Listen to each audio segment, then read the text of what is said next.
Maayong buntag sa ato ang tanan. Una sa tanan, nagapasalamat ako sa Ginoo sa kalipay nga ato ang nabati karon sa ato ang paghinumdom sa ato ang misyonhon nga mga buluhaton dili lang sa Pilipinas kundi sa tibuok kalibutan. Salamat sa inyong pag-participate. Nalipay ko o hilabi nga nalipay din si Lord.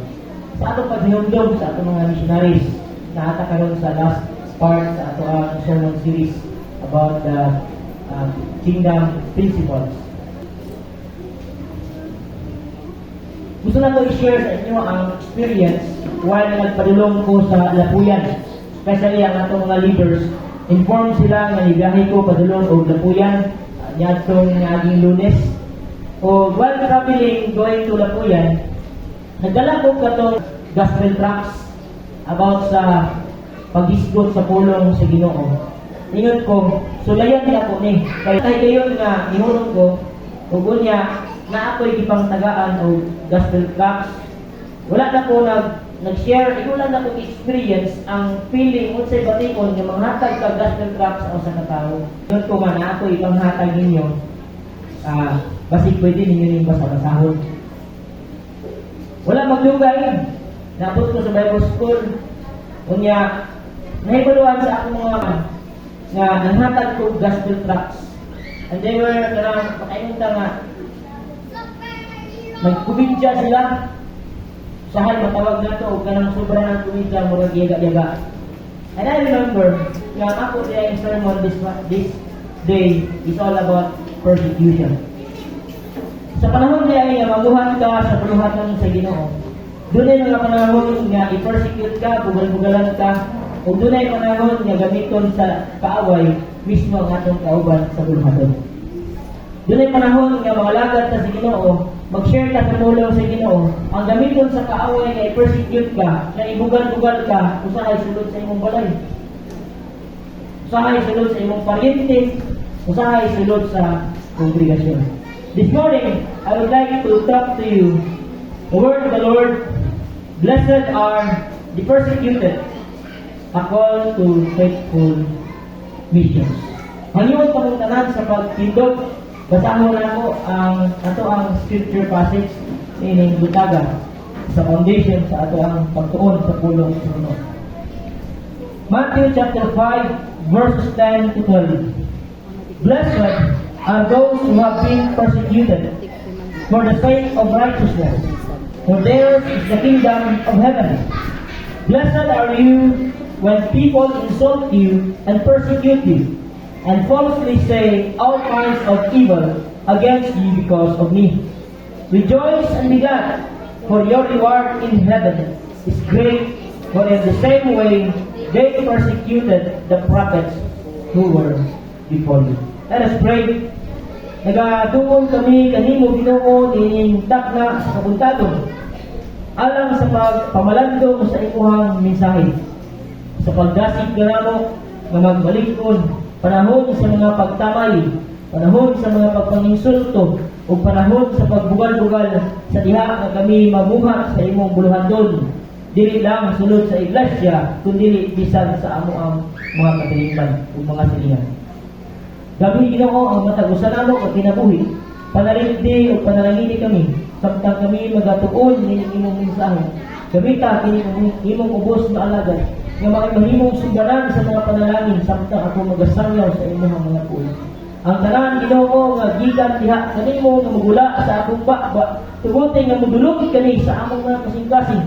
Ug ang tanan nga magula sa akong bakba nga dindilit kinigikan kanimo, scatter them to the wind so that they fall of no effect. Aron Ginoo ang among masabtan, ang among madunggan, ang among mapatilibugan, maulaman ang imong mensahe. Alam ni Jesus, ang nag-aampo. Amen. Amen. Pwede na mo ko listen. Blessed are the persecuted.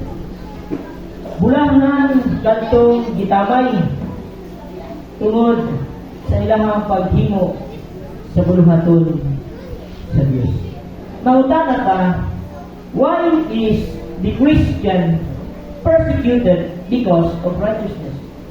Ngano ba nga ang usa ka Kristohanon, i-persecute man siya tungod sa iyahang matanong nga binuhatan. Before we answer that question, allow me to introduce to you first on how a follower of Christ looks like. Paunsa gid ay ang hulagway sa usa ka tinuod nga sumusunod ni Kristo. True followers of Christ become like Jesus in character. We become a reflection of Christ to all around us. The more we do that, the more righteous we are living. The more the unrighteous world cannot stand us. The more we are like Jesus, the more the world will hate us because it hates Him. Ang tinuod ko nga sumusunod ni Kristo mas musama sa kamatasan o panagway sa Diyos. Sa diha kuno nga mahimo kitang refleksyon ni Kristo, ang atong mga palibot nga wala nagtinarong sa ilang kinabuhi, ila kang kasilagan. O sa samtang kita nagapadayon nga mas nagkalabi pa ang sama kang Kristo, labi pa po nga kita isukwahin o isalikway sa kalibutan. Tungod kay sa una pa lang ang kalibutan isalikway Manila sa Jesus. As followers of Jesus, we are called to take the gospel to the ends of the earth. As followers of Jesus, we are called to bring hope. We are called to bring love and salvation to those who have not heard. However, we must also recognize that the path of mission is not always easy. Sumala sa akong giingon kaganihan, sa diha nga nagsakyaw ko o nag-share ko sa gospel tracts, sa diha nga gikumidyahan o gibugal-bugalan ko sa akong mga amigo, kay wala lagi sila maalad nga manghimo tana. Kung sa dihang maninuod ka pangalagad, daghang mga tao nga imong kaila sa pagsugod sa pagpangalagad, pero para mga tawhana, kung pananglitan sila wala nagkinarong sa ilahang pagpangalagad, mabot ang panahon nga sila mismo ang gamiton sa yawa nga mo-persecute sa ito. Kung ingon din mission is not always easy. Dili yun galing. Ano man, usahay matandog ang atong garbo kung yaga-yagaan ka. Matandog ang atong ego, matandog ang atong kanang pagkakita kung unsa ang atong paglantaw sa atong kaugalingon. Mission is not always easy. It involves hardship, sufferings, and persecution. But why really is the Christian persecuted? Because of righteousness. Nga nung kita, nga ang Kristohanon, gina-persecute man, ginalutos man, panahon, na diin siya magpinarong o mamuhat sa buhaton. Before we answer that question, let us look first the definition of persecution. Persecution means to systematically organize a program to oppress and harass people. Usa ka pamangagi sa tawo nga maghimo siya programa nga maharas niya ang sa katawo sa iyahang ginahimo. Not literally na iyahang banghagan, not literally na iyahang dasmagan. Ang pagharas pwedeng verbal nga iyahang i-oppress, iyahang maghimo siya mga butang nga against sa imuha. Persecution could happen even inside the church from our fellow believers.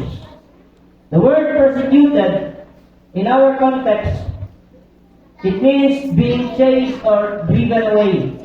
In the New Testament, it is used of inflicting pain and suffering on people who hold differing beliefs. This is the kind of persecution Jesus has in mind. Before we answer the question, why is Christian persecuted because of righteousness? Let us draw first from the book of Matthew, chapter 5, verse 10, the last part of the Beatitudes, and let us explore the blessedness of those who are persecuted for the sake of Christ. Number 1, implication for doing missions. Doing missions can bring persecution. Ang paghimo sa buluhaton sa Ginoo magdala ka nato og persecution. Sumala pa sa libro sa Spiritual Warfare and Missions na sinulat ni Chet Daniels nga na-publish gikan sa Gospel Coalition. Satan uses external means to create obstacles to intimidate and discourage the church to turn back from its mission to proclaim the gospel to the lost. According pa kay Rankin and Stetzer, there are 4 external obstacles nga himuon sa simbahan na naghihimo sa mission na gihatag sa Dios. Number 1 is to counterfeit the gospel. I-twist ang gospel. Si Satan, iyahan himuon nga iyahang disturbuhon ang kamatuoran nga atong ginawali. Ilangon niya ang mga tao sa iyahang bakak, sukwahi sa atong ginawali, ug aron nga iyahang ipasabot sa lahing nga pamaagi ang realidad ngadto sa mga tao diyan sa simbahan nga dili sila makalahutay sa kamatuoran pinaagi sa pulong sa Ginoo. It can happen also sa mga tao nga nagatawag nato false religion. The second external obstacle mao nga ang himuon sa yawa sa mga tao nga nagahimo sa misyon mong puluhaton, mao nga i-control niya ang kalibutan, ang nation, pinaagi sa false religions or itawag na itong mga atheist regimes. Nga, mura-mura na po og tinuod nga pulong sa Ginoo, pero dili jud. The third external obstacle to keep the church doing the mission is that to keep people groups hidden from our awareness and not just separated sa geographical boundary but by language and culture. Ilang po magwalay ang nila, okay, this man niya na parehas tinulungan. Usa ka paglingla, usa kay sayawa sa atong unahuna. Nga iyang baguhon ang atong mga panglantaw sa dili nga langit ng panglantaw nga adi pang para sa tribo. Bahala na sila. Ang mga maot na sila ginuhatan ng mga tribo, bahala na sila. Na-inject na sa simbahan o sa mga tao gikan sa kay Satanas. And the fourth external strategy ni Satanas is that he will persecute believers and the church. The more na nag-grow ang simbahan, the more na ang yawa magsabot, the more na nagkasuod ang atong relasyon, the more manikamot ang yawa nga mag-away ka. Mao na akong na-learn sa diha nga nato ko sa Gintuluan Alliance Church given the privilege na maka-ministry isa mula kami na kahugman. Nagsugod ni sa 4 kayang people ni end nga abot ni 30 kayang people unya gamay ang community. Grabe ang among bonding, grabe ang among closeness. Masuod ko kung usahay sa ginikanan sa mga bata kontra sa ilang mga ginikanan. Kaya ilang mga anak sa amo pa musumbong sa ilang mga problema. What I am trying to say is grabe ang among bonding. Yabot ang panahon tungod sa among kasuod, nagkumpiyansa ni. Di paaway ni sayawa. Na ay conflict nga nahitabo. Gamay na kaayo, ikaw rin.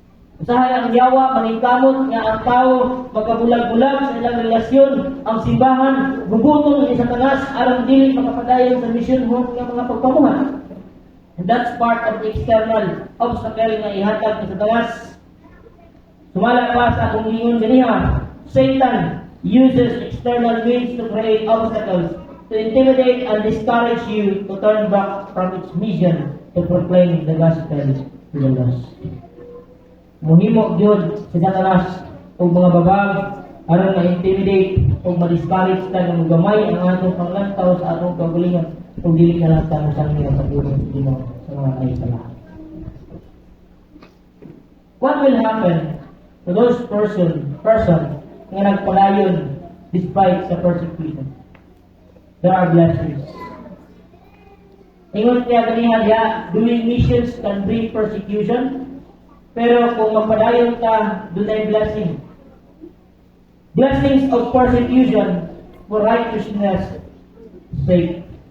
Persecution can be a terrible and scary thought, but remember, we serve a God who brings beauty from ashes. We serve a God who brings beauty from ashes and strength from weaknesses. Ang paglamutay, kaliwala sa pagbugal-bugal, ang paglahutay kaliwala sa mga pagtamay, sa pag-persecute those person who inflicts pain to you. If you continue and persevere, blessings will follow. Jesus declares a blessing, a special blessing, upon those who are persecuted for righteousness' sake. Usahay lang, doon na tayo sayot ng prinsipyo na nang maingon ka nga, para sa Ginoo bitaw ni. Lahi ang term nga para sa Ginoo ug ang uban ang Ginoo. Usahay, kung mabati na nato ang persecution, murag last na lang nato na comfort sa atong kaugalingon nga maingon ta, for the Lord bitaw ni. Pero in the first place, dili man nato ito ginahimo para sa Ginoo. Kaya kung atong sakton pag-aayo dinhi, blessed are those who are persecuted for righteousness. Kadtong nagtarong, nagbalaan sa pagkinabuhi. Persecution is a tangible sign that we are following the footsteps of our Lord, who himself was persecuted and crucified for our sake. Si Jesus, ang hatag ug kasiguruhan, kanimo karon nga naglingkod diha sa lingkuranan, kung magtinanong ka sa pagpangalagad o magpadayon ka sa pagsangyaw sa pulong sa Ginoo, bisag di kita muwali, pero sa atong kinabuhi, sa atong kauban sa trabaho, sa atong mga kanila o kung sa pa mga parinti dinha, kung magpadayon ka, taliwala sa mga paglutos, pagbugal-bugal, pagbiyay-iyay, si Jesus nagsaad og reward nga atong maambit diha sa langit. Dili ni pasabot nga atong maambit sa diha nga matay na ta. Kundi while buhay pa ta, Jesus declared a special blessing. Tanaw na ko ng mga asawa na nanginulog pangalagat. Isang dalawang problema, nagpadayon, kalipay ng tuman.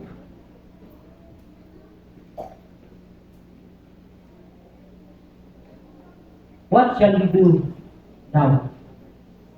Let us continue to remain true to our call to do mission.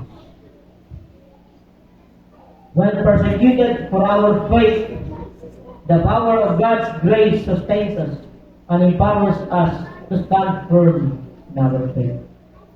Kung BI-BI kita, tungod sa atong pagtuo, ang gahom sa Dios magsustenar ka nato ug maglingkod ka nato nga mobarog kang lingkod pinaagi sa atin pagtuo.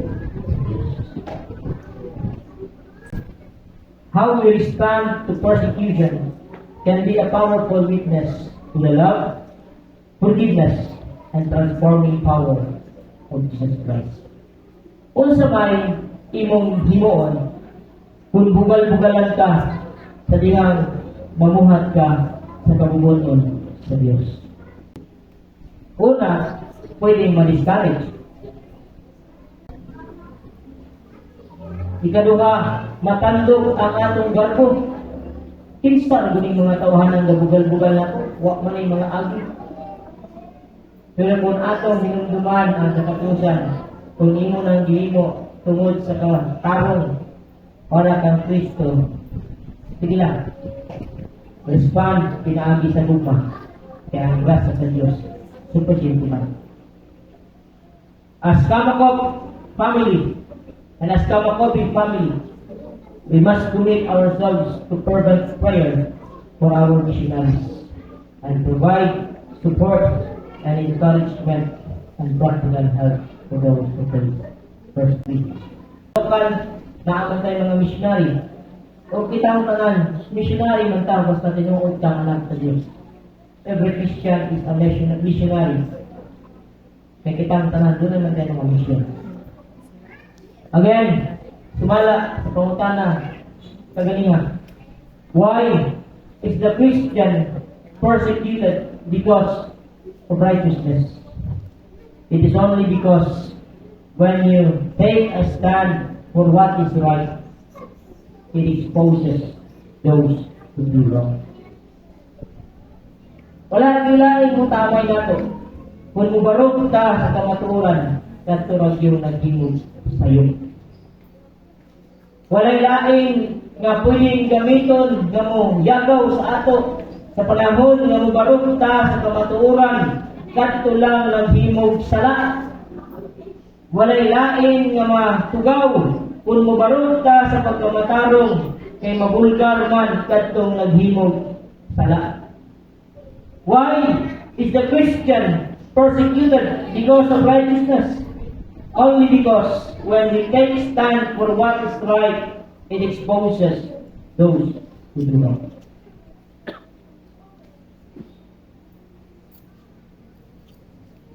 The empty right nag-ingon, if you're not on mission, you probably won't be persecuted. Kung wala galing kay persecution na nabatit ka ron, basta wala ka sa mission ng buhaton. Kung easy-go-lucky lang ang imong Christian life ka ron, basta wala ka sa mission ng buhaton. You're not persecuted for retreating the world from the world. You are only persecuted as believers. Kung mapahigoyon ka sa kalibutan, hindi ka ma-persecute. Pero kung mubarot ka, kung sa ang sakto, kung sa ang righteous tubangan sa iba, then we will be persecuted.